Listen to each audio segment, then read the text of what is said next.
Welcome back, family, to SBE Aesthetics. So here on this channel, we talk about several topics about beauty and budgeting. And today's topic we're going to be talking about is how I perfect, or how I did this beautiful, just natural makeup look with a wing liner and gloss lids.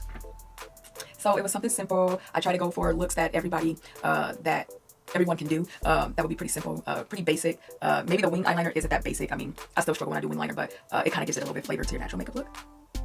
And so that's what this video is today. So yeah, a wing liner and my brows and how I did my brows, of course. So it's how I did my brows and how I did the wing liner and with this natural makeup look. So take a look. So in this world, there's like 50% like natural makeup look and other 50% might want some dramatic. So I'm trying to do both. So for today, like I said, we went for a more natural look, but with the brows done and the wing liner, as you see. So if you want to learn this look or how I achieve this look, don't forget to subscribe to my channel. Just click down on the notification bell down there and make sure you subscribe to my channel. If you want to see more videos like this, stay tuned.